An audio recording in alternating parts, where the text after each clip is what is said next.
बच्चों, आज हम कृतिका के प्रथम पाठ इस जल प्रलय में के अभ्यास और अतिरिक्त प्रश्नोत्तर करेंगे।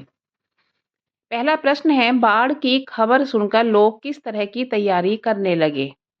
इस प्रश्न का उत्तर है, बाढ़ की खबर सुनकर लोग अपनी सुरक्षा के प्रबंध और अत्यावश्यक सामानों को जुटाने में लग गए। उन्होंने आवश्यक ईंधन, आलू, मोमबत्ती, दियासलाई, पीने का पानी और कंपोस्ट की गोलियां इकट्ठी कर ली, ताकि बाढ़ से घिर जाने पर उनका गुजारा चल सके। प्रश्न नंबर 2, बाढ़ की सही जानकारी लेने और बाढ़ का रूप देखने के लिए लेखक क्यों उत्सुक था? उत्तर, लेखक उस क्षेत्र का रहने वाला था जहां बाढ़-ग्रस्त लोग शरण लिया करते हैं। वह बाढ़ पीड़ितों की मदद कई तरीके से कर चुका था। उसने बाढ़ तो देखी थी, पर बाढ़ घिरने, बहने या भोगने का अनुभव नहीं किया था। वह उसका प्रत्यक्ष अनुभव करने के लिए उत्सुक था, उसके बारे में जानने के लिए जिज्ञासु था। प्रश्न नंबर 3, सबकी जुबान पर एक ही जिज्ञासा, पानी कहाँ तक आ गया है? इस कथन से जनसमूह की कौन सी भावनाएं व्यक्त होती हैं? उत्तर है, पानी कहाँ तक आ गया है, यह जिज्ञासा सबके मन में थी। सब अपनी जुबान से यही शब्द कह रहे थे। इससे जनसमूह की उत्सुकता, सुरक्षा तथा कौतूहल की भावना प्रकट होती है। सब लोग इस नए अनुभव को अपनी आंखों से देखना चाहते थे और जीवन मृत्यु के खेल को देखने का मोह नहीं छोड़ पा रहे थे, क्योंकि उसमें भी आकर्षण होता है। अगला प्रश्न है, मृत्यु का तरल दूध किसे कहा गया है और क्यों? बाढ़ को गेरुआ झाग फेन वाला पानी, जो मोटी डोरी की शक्ल में निरंतर बढ़ता आ रहा था, जो लोगों के मन में डर उत्पन्न कर रहा था और सबको धीरे धीरे डुबोता हुआ जा रहा था। ऐसे पानी को मृत्यु का तरल दूत कहा गया है। इसका कारण ये है कि ऐसा पानी जन धन को भारी नुकसान पहुंचाता है। आपदाओं से निपटने के लिए अपनी तरफ से कुछ सुझाव दीजिए। ये सुझाव हो सकते हैं आपदाओं से निपटने के लिए, जैसे सरकार को सभी प्रकार के संभावित खतरों से निपटने के लिए साधन तैयार रखने चाहिए। उस सामान की लगातार देखरेख होनी चाहिए, ताकि आपदा के समय उनका सदुपयोग किया जा सके। स्वयंसेवी संस्थाओं को बढ़ चढ़कर उत्साहपूर्वक आपदा से निपटने के लिए आगे आना चाहिए। सरकार और स्वयंसेवी संस्थाओं के बीच गहरा तालमेल बिठाने के प्रयास होने चाहिए। उत्साही नवयुवकों नवयुवतियों को शीघ्र ही किसी योजनाबद्ध कार्य में जुड़कर सहयोग करना चाहिए। प्रश्न नंबर 6, यही जब दानापुर डूब रहा था तो पटनिया बाबू उलटकर देखने भी नहीं गए। अब बूझो, इस कथन द्वारा लोगों की किस मानसिकता पर चोट की गई है? इस कथन द्वारा लोगों को दूसरों को दुखी देखकर आनंदित होने की प्रवृत्ति, संकुचित स्वार्थी मानसिकता, संवेदनहीनता की स्थिति पर चोट की गई है। एक समय ऐसा था जब दानापुर डूब रहा था तो पटना वालों ने उनकी मदद नहीं की थी। अब बाढ़ में फंसने पर वे पीड़ा का अनुभव कर रहे हैं। प्रश्न नंबर 7, खरीद बिक्री बंद हो चुकने पर पान की बिक्री अचानक क्यों बढ़ गई थी? उत्तर है, बाढ़ आने का खतरा बढ़ गया था, इसलिए अन्य सामानों की दुकानें जहां बंद होने लगी थी, वहीं पान की बिक्री बढ़ गई थी, क्योंकि लोग बाढ़ को देखने के लिए बहुत बड़ी संख्या में इकट्ठे हो गए थे। वे बाढ़ से भयभीत नहीं थे, बल्कि हंसी खुशी और कौतूहल से युक्त थे। ऐसे समय में पान उनके लिए समय गुजारने का सबसे अच्छा साधन था। नेक्स्ट प्रश्न, जब लेखक को यह एहसास हुआ कि उसके इलाके में भी पानी घुसने की संभावना है, तो उसने क्या-क्या प्रबंध किए? इस प्रश्न का उत्तर है, जब लेखक को एहसास हुआ कि उसके इलाके में पानी घुसने की संभावना है, तो उसने सबसे पहले गैस के विषय में अपनी पत्नी से पूछा। गैस की कमी जानकर कोयला तथा केरोसिन ऑयल के प्रबंध किया। आलू, प्याज, मोमबत्ती, माचिस, सिगरेट, कंपोस्ट की गोली आदि का प्रबंध किया और 1 सप्ताह तक पढ़ने के लिए हिंदी, बांग्ला, अंग्रेजी के फिल्मी पत्रिकाएं खरीद ली, ताकि बाढ़ के समय अपना समय बिता सके। प्रश्न नंबर 9, बाढ़ पीड़ित क्षेत्रों में कौन-कौन सी बीमारियों के फैलने की आशंका रहती है? बाढ़ पीड़ित क्षेत्रों में अक्सर पकाही घाव हो जाते हैं। बाढ़ के गंदे सड़े जल के कारण लोगों के पाँव की जो एड़ी हैं वो सड़ जाती हैं और तलवों में घाव हो जाते हैं। प्रश्न नंबर 10, नौजवान के पानी में उतरते ही कुत्ता भी पानी में कूद गया। दोनों ने किन भावनाओं के वशीभूत होकर ऐसा किया?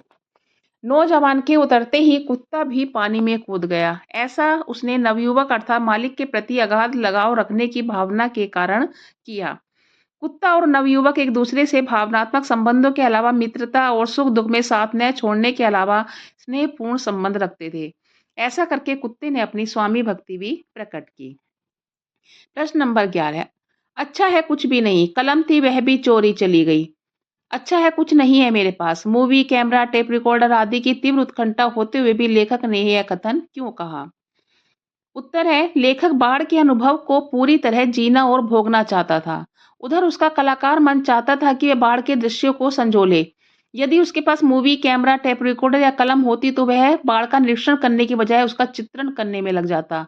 तब जीवन का साक्षात भोगने का अवसर उसके हाथ से निकल जाता। Next question. आपने भी देखा होगा मीडिया द्वारा प्रस्तुत कई घटनाएं कई बार समस्याएं बन जाती हैं। ऐसी किसी घटना का उल्लेख कीजिए। उत्तर है, मीडिया प्रचार प्रसार का वह सशक्त माध्यम है जिसकी पहुंच जन जन तक हो गई है। आज मीडिया अपने साधनों द्वारा किसी खबर को आनन फानन में लोगों तक पहुंचा देता है। कई बार मीडिया के लोग जल्दबाजी में किसी खबर का श्रेय लेने के चक्कर में गलतियां कर देते हैं, जिसका परिणाम समस्या बन जाता है। अभी कुछ दिन पहले सहारनपुर में समाज के वर्ग द्वारा कार्यक्रम से लौटते समय समाज के उच्च वर्ग के लोगों के साथ गाली गलौज की पथराव किया। मीडिया ने इस खबर को इस तरह प्रसारित किया कि दंगा होने की स्थिति बन गई और स्थिति सामान्य होने में 2 सप्ताह से अधिक लग गया। तो कई बार सामाजिक सद्भावना की भावना समाप्त हो जाती है। आपने अपनी देखी सुनी किसी आपदा का वर्णन कीजिए। अगला प्रश्न है ये। इसका उत्तर है, मैंने प्राकृतिक आपदा द्वारा जान जाने की घटनाएं तो नहीं देखी सुनी, किंतु मनुष्य द्वारा पैदा की गई आपदा के बारे में अवश्य सुना। सन 1984 उस समय इंदिरा गांधी देश की प्रधानमंत्री थी। पंजाब में आतंकवाद फन फैलाए हुआ था और इंदिरा गांधी के कठोर रवैये के कारण सिख उनसे नाराज थे। फलस्वरूप उनके अंगरक्षक बेअंत सिंह ने उन्हें गोलियों से भून डाला था। इस घटना की प्रतिक्रिया में अगले दिन पूरा देश जल उठा। दिल्ली में सैकड़ों सिखों को जिंदा जला डाला गया। उनकी संपत्ति, वाहन, दुकान जला दिए गए और उनके पिता दंगों में शहीद होते होते बचे। जीवन भर की कमाई एक राजनीतिक दल के भड़काए हुए दंगाइयों ने नष्ट कर डाली थी। आज भी मुझे उसकी याद दहला देती है। अतिरिक्त प्रश्नोत्तर। पहला प्रश्न है, पाठ में आई बाढ़ से लेखक ने जो कुछ अनुभव किया वह पिछले अनुभवों से किस तरह भिन्न है? इस प्रश्न का उत्तर है, लेखक 10 वर्ष की उम्र से ही बाढ़ पीड़ितों से विभिन्न रूपों में जुड़ा रहा है। उसने रिलीफ वर्कर की हैसियत से काम भी किया, परंतु वह बाढ़ का भुक्तभोगी नहीं रहा था। सन 1967 में पटना में जो बाढ़ आई, लेखक उसका भुक्तभोगी रहा है। पानी का उसने वह भयावह रूप देखा, उसकी पीड़ा को सहा। इस तरह से पटना में आई बाढ़ का अनुभव पिछले अनुभवों से भिन्न था।